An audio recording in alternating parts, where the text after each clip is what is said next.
अस्सलाम वालेकुम। अगर आपको हमारी कहानियाँ पसंद आती हैं तो प्लीज़ हमारे चैनल को सब्सक्राइब कर लें। शुक्रिया। शादी के 2 साल बाद मेरी साली ने मुझे एक ऐसी तस्वीर दिखाई कि मेरे होश उड़ गए, क्योंकि इस तस्वीर में मेरी बीवी भी थी। लेकिन बात कुछ और ही निकली। मेरी शादी को 2 साल हो चुके थे। मेरी साली आरम बहुत शौक और ज़हीन लड़की थी। वो अक्सर मजाक करती रहती थी और घर का माहौल खुशगवार रखती थी। एक दिन वो अचानक मेरे पास आई और बोली, जीजो मुझे आपसे एक ज़रूरी बात करनी है, लेकिन वादा करें पहले पूरी बात सुनेंगे। मैं थोड़ा परेशान हो गया। उसने मोबाइल निकाला और एक पुरानी तस्वीर दिखाई। तस्वीर में मेरी बीवी किसी नामालूम लड़के के साथ खड़ी थी। मेरा दिल एक लम्हे के लिए रक सा गया। मैंने पूछा, ये कौन है? अरम ने कहा, बस यही राज है, लेकिन जल्दी कोई फैसला मत कीजिए। फिर उसने पूरी कहानी सुनाई।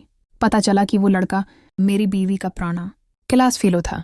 कॉलेज के एक प्रोजेक्ट के दौरान ये तस्वीर ली गई थी, लेकिन किसी ने तस्वीर को गलत अंदाज में फैलाकर खानदान में गलत फहमियां पैदा करने की कोशिश की थी। अरम को ये बात काफ़ी अरसे से मालूम थी, मगर उसके पास सबूत नहीं थे। अब उसे वो तमाम पुरानी फाइलें और मैसेजेस मिल गए थे जो हकीकत साबित करते थे।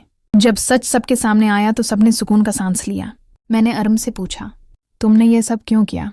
तुम खामोश भी रह सकती थी। अरम चंद लम्हे खामोश रही, फिर बोली, क्योंकि मैंने अपने बचपन में एक झूठ की वजह से एक खानदान टूटते देखा था। मैं नहीं चाहती थी कि मेरी बहन का घर भी इसी तरह बर्बाद हो जाए। उसकी बात सुनकर मेरी आंखें झुक गईं। कुछ दिन बाद अरम की शादी तय हो गई।